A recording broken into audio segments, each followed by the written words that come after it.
particulier, c'est Erev Shabbat, c'est aussi Erev Chag HaSukkot.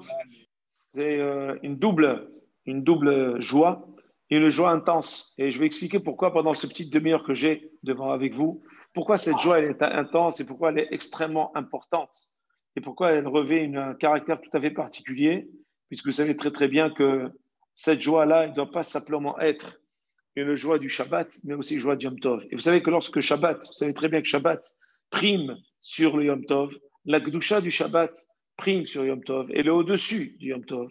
Elle est même au-dessus de Yom Kippour, puisque Kippour s'appelle Shabbat, Shabbaton ou Hashem. C'est le Shabbat parmi les Shabbats de l'année.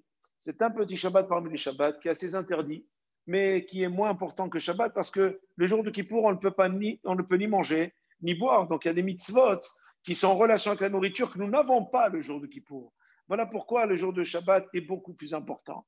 Et cette veille du Shabbat, comme je l'ai dit, ça va à la suite de ce que j'ai dit mercredi soir au niveau de la protection que revêt cette fête cette année. C'est parce que justement, lorsqu'on rentre dans une fête de Sukkot, lorsqu'on rentre et on est directement dans Shabbat et Yom Tov, qui est Sukkot, qui est Zeman Simchatenu, alors c'est encore une Kedusha supplémentaire. Vous savez, on dit le soir, vendredi soir et le Yom Tov, le soir de Yom Tov, on dit Ufros alenu Sukat Shelomecha. Ufros alenu. Dans le passage qui s'appelle Hashkivenu Avinu le Shalom, à la fin il y a marqué Ufros alenu Sukat Shelomecha. Ça veut dire Ufros alenu. D'ailleurs, ceux qui connaissent un peu l'arabe, Fros, ça veut dire allez.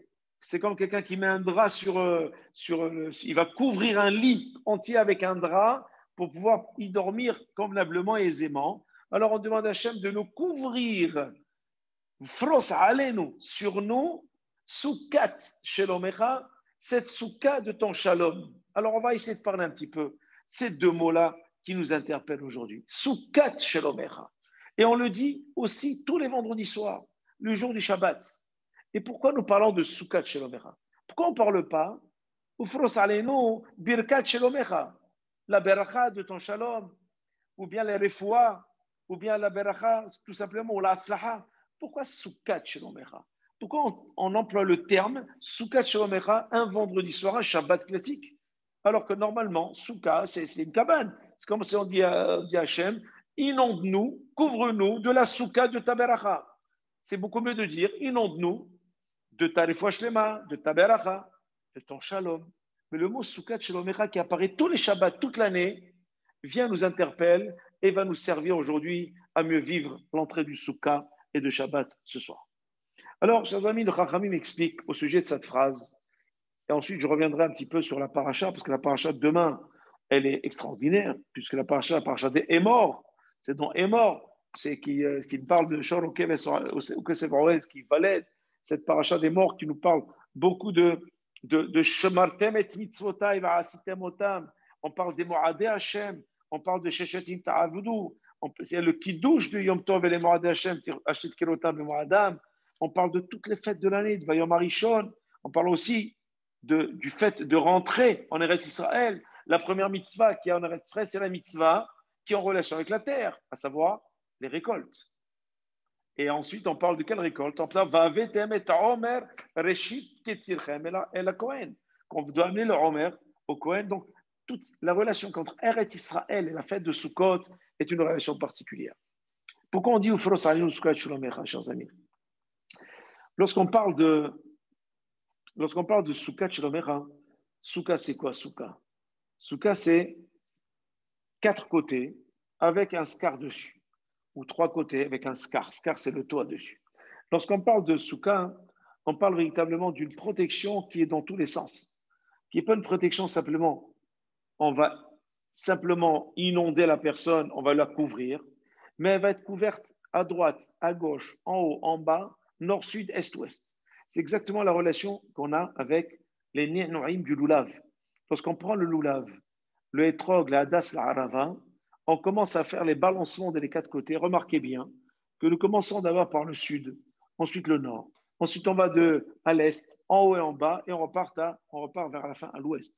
C'est-à-dire qu'on va dans les 4 points cardinaux, en haut et en bas, pour dire qu'Akadosh Baruch Hu nous protège de partout.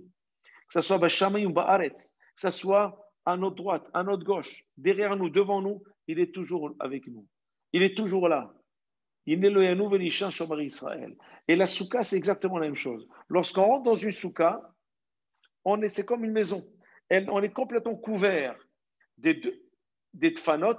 Quand on parle de tfanot, ça veut dire les coins, les parties, les côtés de la soukha, ainsi que le dessus. Et tout cela est fait.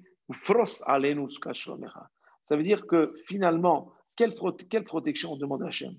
Quelle bracha on demande à Kadosh Baruch Hu? On lui demande une seule chose. On lui demande simplement le shalom.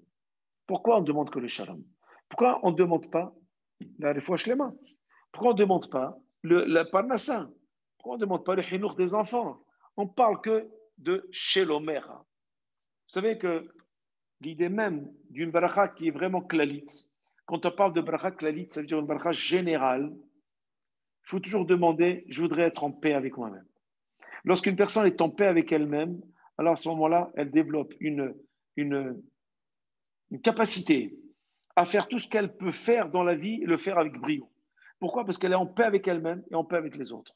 Et pour cela, il faut qu'Akadosh Baruch Hu nous donne ce shalom dont on a besoin. Et vous savez que le mot shalom, c'est un des attributs d'Akadosh Baruch Hu. C'est un des attributs d'Hachem. Et lorsqu'on sait que on ne peut pas dire shalom à tout va, c'est vrai qu'en Israël, on dit shalom à tout va, mais lorsqu'on parle de Torah, lorsqu'on est dans la tfila, on ne peut pas dire shalom d'une manière, on va dire, d'une manière désinvolte. Pourquoi? Parce que shalom veut dire aussi le nom d'Akadosh Baruch Hu. C'est-à-dire qu'on voudrait qu'à travers le shalom qu'on veut ressentir, que ce qu'Hachem va nous donner, c'est un shalom qui est pétri d'équilibre. C'est un shalom qui est pétri de bracha, comment dire, de sérénité. Il est pétri aussi de foi shlema, parce que le shalom, c'est quoi le shalom? C'est alors qu'une personne, elle est en paix. Une personne qui est malade, qui a des soucis, qui a des problèmes, elle n'est pas en paix avec elle-même. Voilà pourquoi, chers amis, lorsqu'on parle de shalom, on parle en termes de quoi? On parle en termes de bracha klalit. Et j'ai une autre question. Et cette question-là, elle est marquée dans la Gemara Hagiga, et c'est aussi dans la Gemara Souka. Il y a marqué la question suivante qui est en relation avec Ufros Aenu Soukat Shlomer. C'est pourquoi est-ce que on rappelle le miracle de Sukkot en instituant une fête à part entière, alors qu'on sait très bien qu'il n'y avait pas simplement le miracle de Sukkot dans le désert durant les 40 années, il y avait des milliers et des milliers de miracles qui accompagnaient Sukkot. Pourquoi on rappelle que Sukkot et on en fait une fête de 8 jours, de 7 jours en Israël? Et pourquoi on ne rappellerait pas les autres miracles qu'il y a eu dans le désert par d'autres fêtes aussi? Pourquoi c'est que Sukkot? On focalise que sur Sukkot. C'est Agmara qui pose la question. Il y a eu aussi Anan et Kavod. Il y avait aussi la manne. Il y avait aussi le Be'er le Maïm. Il y avait aussi ils ne se changeaient pas. Ils étaient toujours propres. Il y avait aussi tellement de miracles autour de cette fête de Sukkot. Pourquoi on rappelle que Sukkot? Pourquoi on rappelle simplement les nuées de jour, les nuées de nuit qui les protégeaient? Et les autres miracles des 40 années dans le désert dont les Israël ont bénéficié, on ne rappelle rien, il n'y a aucune fête qui va célébrer ces miracles-là. Il y a plusieurs réponses, bien sûr, et nous allons revenir sur une réponse. Et cette question, elle revient souvent, parce que c'est vrai que nos sages, lorsqu'ils sont rentrés dans ce sujet, ils se posaient la même question tous. Et Chachamim, ils sont tous donné le mot pour se poser la même question, pourquoi Sukkot et on ne dirait pas la fête de la manne, la fête du Be'er Hamaïm, de Myriam, etc., etc. Parce qu'il faut savoir que dans le miracle de Sukkot, il y a tous les miracles des 40 années. Des 40 années. Pourquoi? Ça rejoint ce que j'ai dit tout à l'heure. Lorsqu'on dit à Kadosh Baruch Hu, Ufros alenu Sukkot shlomecha, et c'est ce qu'on demande à Hachem. Et cette phrase, je répète, elle est dite tous les vendredis soirs. Parce que la bracha du Shabbat, elle va inonder toute la semaine.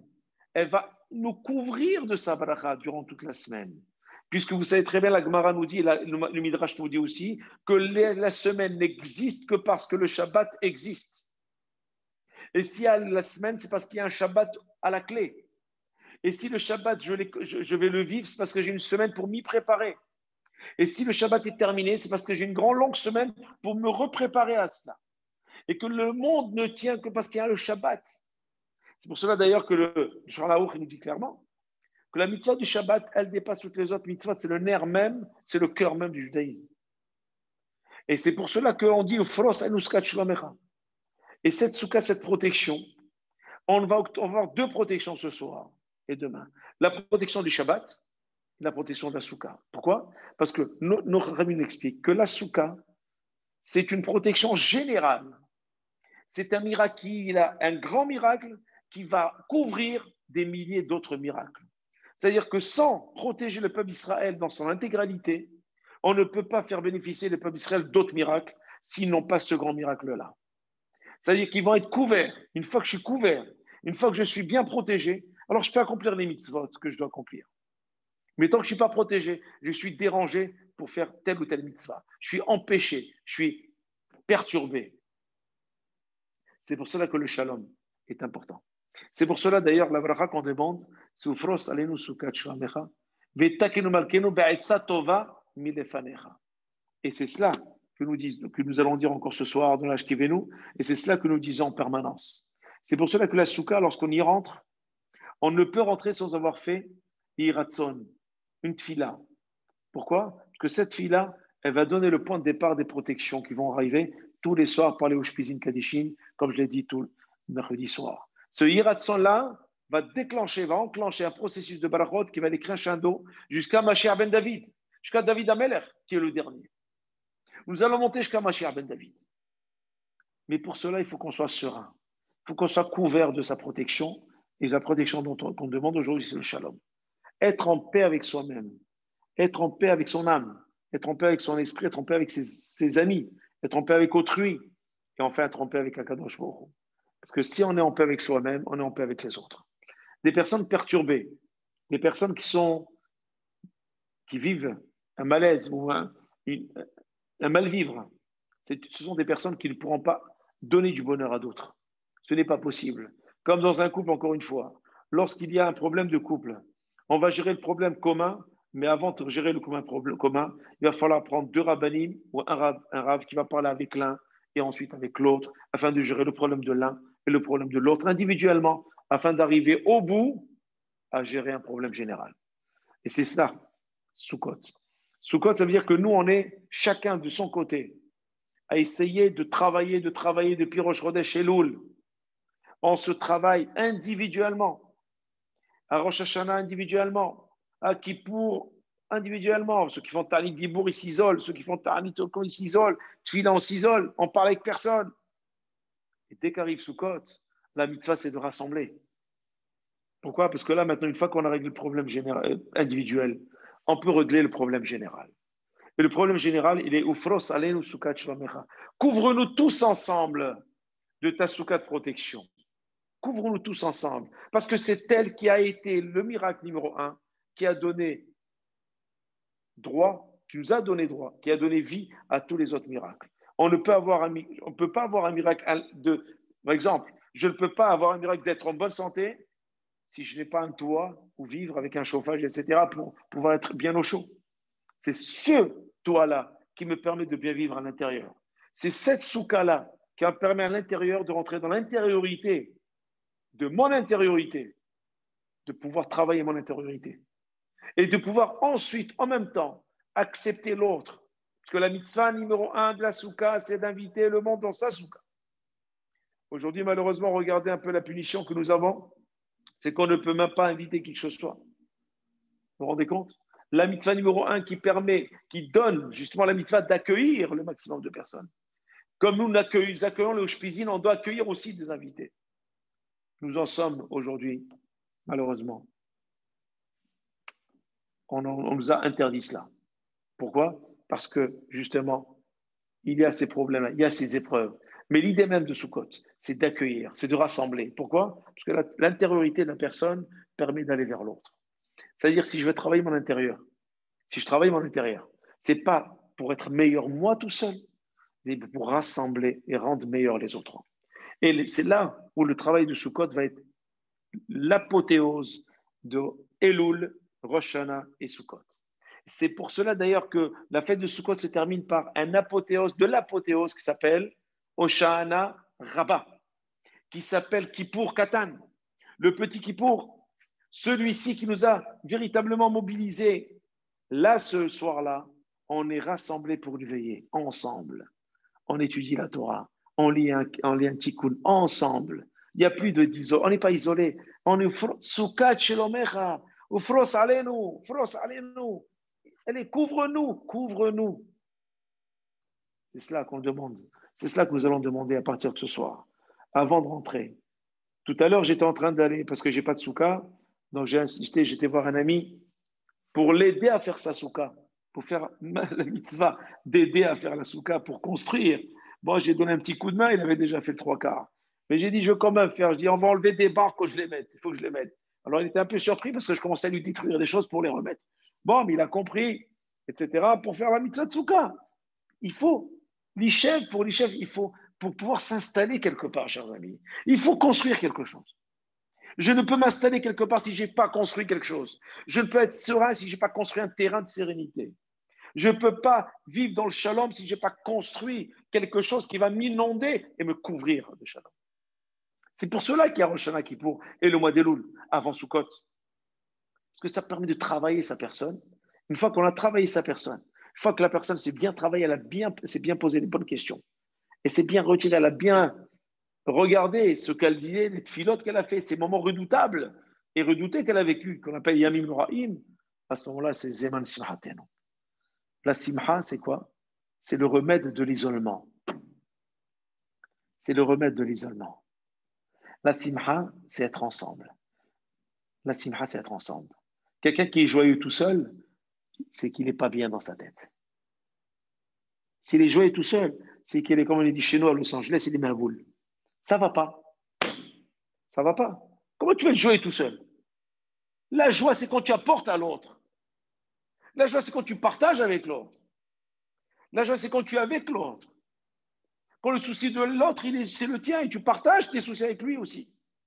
Et vice-versa.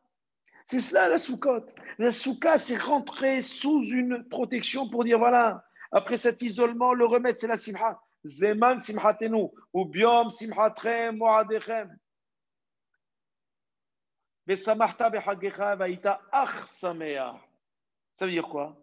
Ça veut dire que lorsque tu vas te réjouir dans ta fête, toi, tu vas devenir quelqu'un de joyeux. Mais grâce à quoi? Grâce à la fête. Est-ce que quelqu'un peut faire la fête tout seul? S'il fait la fête tout seul, ça ne va pas. Il va commencer à tourner tout seul en bourrique dans la maison, ça l'a mangé. Si Vesamachta behagecha, ça veut dire si vraiment tu t'es mis avec des amis sous la souka, etc., et que tu as partagé, tu as fait du chesed, du shefa, tu as apporté de l'amour, tu as apporté de l'enseignement, tu as apporté de la joie de vivre, tu as apporté du peps aux gens qui sont vraiment, qui ont besoin d'être couverts. Tu les as amenés sous la couverture d'Hachem. Alors, Vaïta Arsamer. Alors, on peut dire vraiment que tu as fait une fête. Pourquoi? Parce que la fête, tu l'as fait avec du monde. La fête, on ne la fait pas toute seule. Et la joie ne vient pas tout seul. La joie, elle vient parce que l'autre m'a rendu joyeux.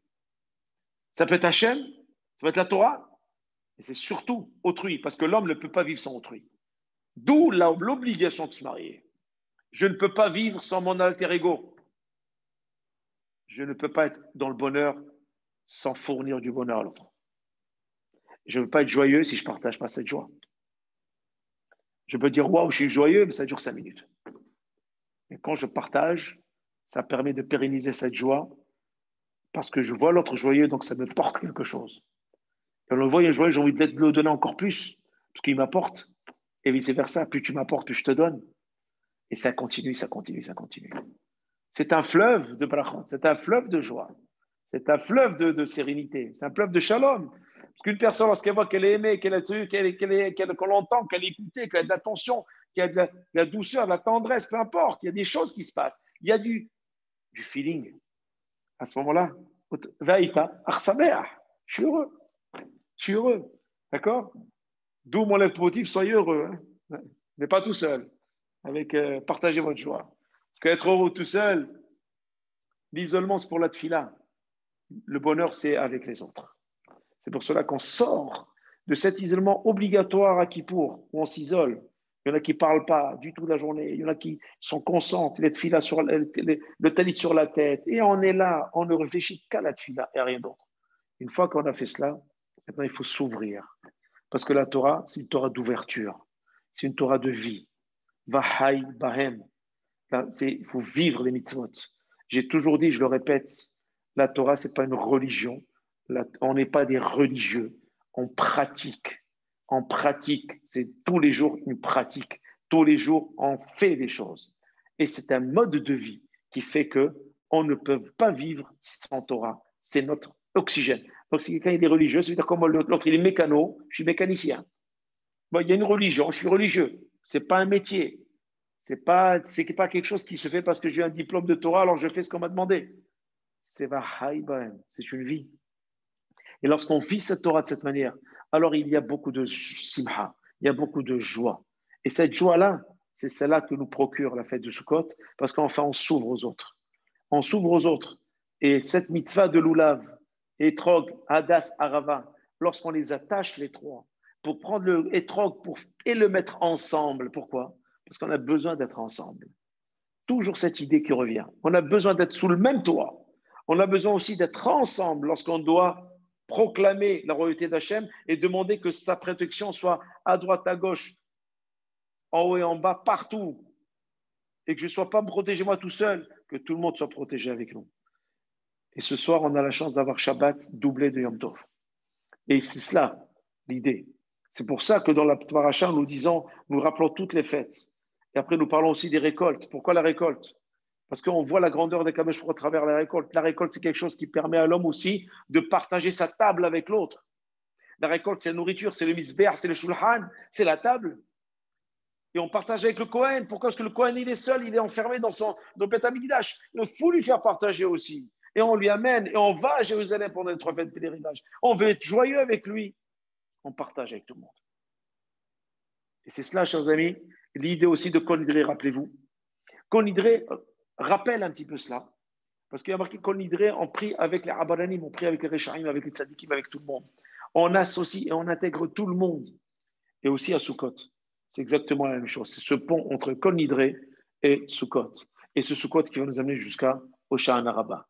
Ce jour de Hoshana Rabbah, c'est un jour durant lequel on va se réunir aussi pour étudier, pour lire le Tikkun, pour relire tout le livre de Devarim, relire le livre de Teilim, entrecoupé de Selihot 7 fois. C'est encore un kippour de la nuit et non pas un kippour du jour. On fait vraiment 25 heures, parce que là, on fait la nuit et la semaine dernière, on a fait la journée. C'est 25 heures d'études en 8 jours. Pourquoi? Parce que là, c'est l'appel. Akadosh Baruch Hu, il attend encore avant de faire la Hatima. Et pour cela, on passe par la Souka. On passe par la Souka.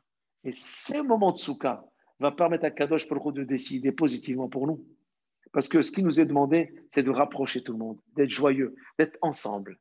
Pourquoi? Parce que cet égocentrisme, c'est ça qui fait la tristesse des uns et des autres. Cette solitude, c'est ça qui fait que l'homme déprime. C'est ça qui fait que la personne se retire d'Hachem, se retire de la Torah, parce qu'on n'a plus le même potentiel lorsqu'on est triste, lorsqu'on est découragé, déprimé, désespéré, que lorsqu'on est joyeux. Lorsqu'on est heureux, on a envie de faire la mitzvot. Elle nous procure. Mais lorsqu'on est désespéré, on n'a goût à rien. On s'éloigne d'Akadosh Baruch Hu. Donc on a besoin de ramener un peu tout le monde sous Soukat Shlomecha, vers cette Souka-là. Et c'est pour cela qu'en attendant, nous ne sommes pas encore en Eretz Israël. Même si Ouziel est là-bas pour nous, il va prier pour nous là-bas en Eretz Israël. Parce qu'en Eretz Israël, c'est là-bas justement qu'Akadosh Baruch Hu il protège. Les yeux d'Hachem sont rivés sur Eretz Israël du début à la fin de l'année. Nous, bien sûr qu'Hachem rive ses yeux sur nous. Pourquoi? Parce qu'à chaque fois qu'on accomplit mitzvah, on est en train d'installer un petit mètre carré d'Eretz Israël dans notre pratique, en attendant d'arriver à Eretz HaKodesh. Parce que c'est véritablement là-bas que tout le monde convergeait pour aller vers le Beth Amikdash, que tout le monde allait pour recevoir la Birkat Kohanim pendant Chol HaMoed, Sukkot. C'est à ce moment-là que tout le monde allait ensemble pour se mettre sous le talit du Kohen Gadol. Si je puis dire cela. Ça veut dire rassemblement, ça veut dire union, ça veut dire amour de l'autre. Chers amis, il n'y a pas de teshuva sans amour de l'autre. Il n'y a pas de teshuva sans Shabbat Shalom, Monsieur David Ouziel, vous allez nous quitter, mais Shabbat Shalom, Chag Sameach, et profitez bien, priez pour nous là-bas en Eretz Israël. Kol Tuv. J'aimerais simplement revenir rappeler une chose très intéressante qui pour moi est importante. C'est que, et je conclurai là-dessus parce que je ne veux pas trop tarder, il y en a qui sont en Eretz Israël, Et ceux qui viennent resteront avec nous, on se dira Chag Sameach. On a un double temps là. Parce qu'il y a Shabbat Shalom plus Chag Sameach, donc il faut rester 2-3 minutes, il y en aura 6 minutes là. Donc, je terminerai par une conclusion, si je puis dire. Qu'Akadosh Baruch Hu vous apporte Gmar Chatima Tova. Qu'Akadosh Baruch Hu fasse que tout ce que vous avez pu faire jusqu'à maintenant soit pour vous maintenant l'apothéose, ça veut dire la couverture. Hachem va vous couvrir de sa protection. Il va vous apporter aussi sa joie, parce que la joie, elle ne provient que d'Hachem, elle provient que des mitzvot, de la Torah, elle provient de l'autre aussi. L'autre, quand j'apporte à l'autre, il m'apporte. N'oublions pas d'apporter à l'autre. N'oublions pas de dépenser comme il faut pour les fêtes et les Shabbatot. Cet argent-là n'est pas perdu, il vous reviendra avec la bracha. Il ne faut jamais lésiner là-dessus. Il faut toujours être dans l'abondance, afin qu'Akadosh Baruch Hu abonde aussi dans votre sens, dans tous les sens que vous voudriez qu'il abonde. Et bien entendu, je vous souhaite d'être aussi rassemblés, non seulement vos familles, que prier à Kadosh Baruch Hu qu'il puisse nous rassembler vraiment, parce que vraiment, il nous en a privés aujourd'hui, de nous rassembler comme on le voudrait.